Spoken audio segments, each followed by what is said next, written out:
সুদেবের থেকে চড় খেয়ে বাড়ি ছেড়ে অনুভবের কাছে গেল লাজু। সম্পূর্ণ জানতে ভিডিওটিতে একটি লাইক করে দেখতে থাকো।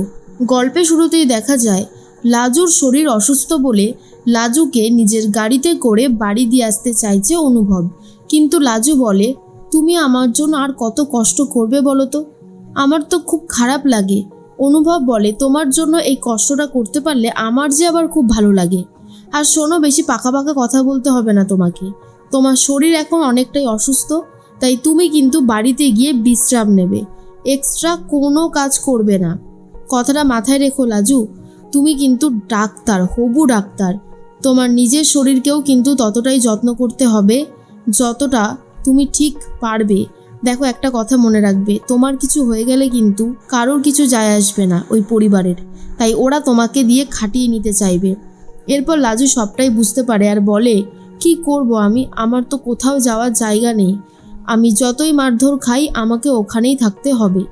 অনুভব বলে, কে বলেছে তোমার কোথাও যাওয়ার জায়গা নেই, আমি আছি তো। মনে মনে ভাবে লাজু, তুমি সেই জায়গাটা ডিজার্ভ করো যেখানে আমি তোমাকে অনেক কেয়ার করব, অনেক ভালোভাবে রাখতে পারবো। সত্যিই তো, তোমার সাথে যা যা হয়েছে সবটাই খুব আনফর্চুনেট হয়েছে, কিন্তু আমি মানতে পারি না যে তোমার ওই গ্রামে ফিরে যাওয়াটা। কত ট্যালেন্টেড মানুষ তুমি একজন, পড়াশোনা করে তুমি নিজের ভবিষ্যৎটা গোছাতে চাইছো, কিন্তু কিছু মানুষ আছে যারা তোমার এই ক্রেডিটকে কোনো দিন মানতে পারবে না, তোমাকে দিয়ে খাটিয়ে নেবে। এরপরেই লাজু বলে, এখানেই দাঁড়াও, আর বেশিটুক নিয়ে যেতে হবে না, আমি এখান থেকেই চলে যেতে পারবো।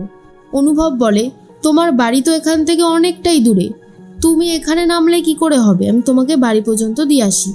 কিন্তু লাজু বলে, না না, তুমি বাড়ি পর্যন্ত গেলে অনেক ঝামেলা হতে পারে, তুমি তো জানোই সবাইকে, গ্রামের মানুষজন কোথা থেকে কি দেখে নেবে, তারপর একটা অনর্থ কাণ্ড বেঁধে যাবে, তার থেকে বরং আমি চলে যাই, আমি যেতে পারবো, কোনো অসুবিধা হবে না। অনুভব বলে, তুমি পারোও বটে, কে কি বলবে এইসব ভেবে তোমার কি লাভ হবে বলো তো। শোনো, একটা কথায় মাথায় রাখবে যে আমি সবসময় তোমার সাথে আছি আর থাকবো, কেউ তোমাকে আলাদা করতে পারবে না আমার থেকে। এর মধ্যেই গ্রামের একজন দেখে নিয়েছিল আর ভাবে সুদেবের কানে এই সমস্ত তুলে দেবে। এরপরে লাজুকে জলের বোতলটা দিয়ে দেয় আর বলে, তুমি এতটা রাস্তা আবার যাবে, জলটা সাথে রাখো, জলটা কিন্তু পরিমাণ মতো খাবে, বুঝেছো। লাজু বলে, এটা তো তোমারও লাগবে, তুমি রেখে দাও। অনুভব বলে, না, এটা আমার লাগবে না, তুমি নিয়ে যাও না। আর তুমি আমার জন্য এত ভেবো না, তুমি নিজেকে নিয়ে এবার একটু ভাবতে শেখো তো, অনেক হয়ে গেছে, কেন যে এইগুলো করো বুঝি না, নিজের যত্ন নাও। এরপরে লাজুকে একটু এগিয়ে দেয় অনুভব, আর তারপর অটো করে লাজু বেরিয়ে যায়। অনুভবের তো অনেক খারাপ লাগে আর বলে, চাইলেও তোমাকে আমার কাছে ধরে রাখতে পারি না, কেন যে পারি না এর উত্তরই শুধু খুঁজে বেড়াই। এর মধ্যেই লাজু বাড়িতে চলে গেছে।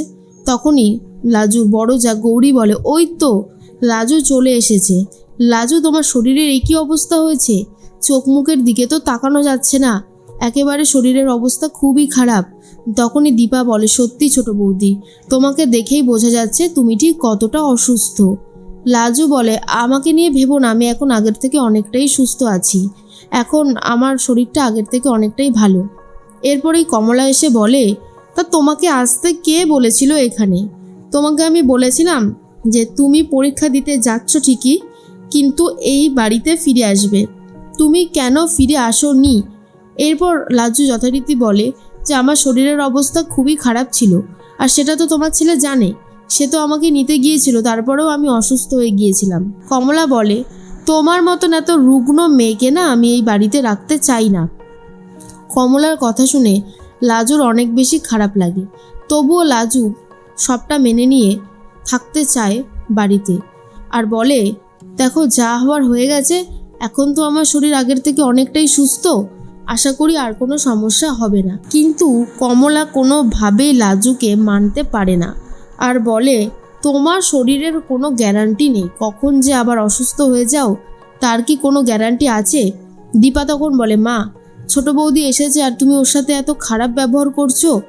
এরপরে সুদেবের সাথে সেই গ্রামের লোকটা কথা বলতে থাকে আর বলে, কিরে সুদেব, তোর বউ তো দেখছি এখন বিশাল বড় মাপের মানুষ হয়ে গেছে, গ্রামে আজকাল গাড়িতে করে আসছে, ওই যে শহুরে ছেলেটা যাদের বাড়িতে কিনা তোর বউ থাকতো, সেই ছেলেটা ওকে দিয়ে গেল কত আদর যত্ন কত কিছু করলো আমারই সামনে, আমি তো দেখলাম খুব ভালো মতন। সুদেব বলে, মুখ সামলে কথা বলো, তুমি জানো তুমি কার সম্পর্কে কী সমস্ত কথা বলছো? তখন সেই গ্রামের লোকটা বলে, আরে বাবা, তোর কি আমার কথা বিশ্বাস হচ্ছে না? তুই এক কাজ কর, তুই তোর বউকে গিয়ে জিজ্ঞেস কর। অবশ্য সে উত্তর হয়তো দেবে না। আচ্ছা, যদি তাদের মনের মধ্যে কোনো পাপই না থাকতো, তাহলে সেই ছেলেটা গাড়ি করে এত দূর এলো, তারপর লাজুকে কেন এইভাবে অটোতে তুলে দিল? কেন সে বাড়ি পর্যন্ত নিয়ে গেল না? কিসের জন্য, কিসের ভয় সে পেয়েছিল? এরপর সুদেব বুঝতে পারে যে যেই কথাগুলো বলছে সেগুলো বাজে ইঙ্গিতে বলছে। লাজুকে গিয়ে সে জিজ্ঞেস করবে। এরপর লাজু বলে, তোমার ছেলে যদি আমাকে নিয়ে আসতো সেদিন তাহলেই তো হয়ে যেত, কিন্তু ও বলল 2 ঘন্টার বেশি ও থাকতে পারবে না, তাই আমাকে তো 2 ঘন্টার বেশি থাকতেই হতো। কমলা বলে, এই শোনো মেয়ে, আমার না তোমার সাথে এসব কথা বলার কোনো ইচ্ছাই নেই, তোমার যা ইচ্ছা তুমি করো, গে যাও। অন্যদিকে মনে মনে একটা কথাই ভাবছিল সুদেব, আজকে লাজুকে গিয়ে সবটা বলবে আর লাজুকে উচিত শিক্ষা দেবে। যথারীতি বাড়িতে এসে জিজ্ঞেস করে, হ্যাঁ রে, তুই একা একা এলি? লাজু যথারীতি বলে, হ্যাঁ। কিন্তু সুদেব বুঝতে পেরেছিল লাজু মিথ্যে কথা বলছে, তাই কষিয়ে সপাটে এক চড় মারে। যা দেখার পর দীপা, গৌরী আর কমলা 3 জনাই পুরো অবাক হয়ে যায়। লাজু তখন বলে, তুমি আমার গায়ে হাত তুললে কেন? এইটা কিন্তু তুমি ঠিক করলে না। সুদেব বলে, বেশ করেছি, প্রয়োজন পড়লে আবারও মারব, কিন্তু তুই এই অন্যায়গুলো কেন করিস? কিসের জন্য করিস বল? তুই কেন মিথ্যে কথা বললি? তুই তো এসেছিলিস ওই লোকটার গাড়িতে করে, তারপরেও তুই মিথ্যে কথা বললি কেন? এরপরে কমলা বলে, বলেছিলাম না আমার ছেলেটা হচ্ছে বোকাশোকা, ও কলকাতায় ওর বউকে যেতে দিয়ে নিজের বিপদ নিজেই ডেকে এনেছে। তখনই দীপা বলে, ছোটদা, তুই বৌদির গায়ে হাত তুললি কেন? তুই তো নিজে যাসিনি আনতে, তার উপরে যদি আবার কেউ দিয়ে যায় সেটা নিয়ে অশান্তি করছিস। এরপরে সুদেব বলে, বেশ করেছি, যা করেছি একদম ঠিক কাজ করেছি। তখন লাজু বলে, তোমার যদি মনে হয়ে থাকে তুমি এটা ঠিক করেছো, তাহলে আমি আর এই বাড়িতে থাকবো না। আজই আমি সমস্ত সম্পর্ক শেষ করে এখান থেকে চলে যাব। কমলা বলে, জানতাম তো তুমি এমনটাই করবে, এই জন্য সুদেব তোকে বলেছিলাম বউকে পড়তে পাঠাস না, শুনলি না আমাদের কথা। আর দেখ, এখন শিক্ষা হলো তো।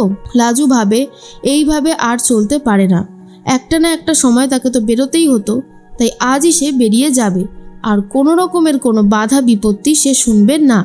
অন্যদিকে অনুভব বনলতাকে একদম উচিত কথা শুনিয়ে দেয় আর বলে, শোনো, লাজুর পিছনে না এরকম লেগে তুমি নিজের ভবিষ্যৎটা নিজে গোছানোর প্ল্যান করো, কারণ আমার মনে হয় তোমাকে আর এই বেশি দিন এই বাড়িতে থাকতে হবে না। শোনার পরেই বনলতা ভয় পেয়ে যায়, বুঝতে পারে লাজু হয়তো তাহলে এখানেই আবার ফিরতে চলেছে।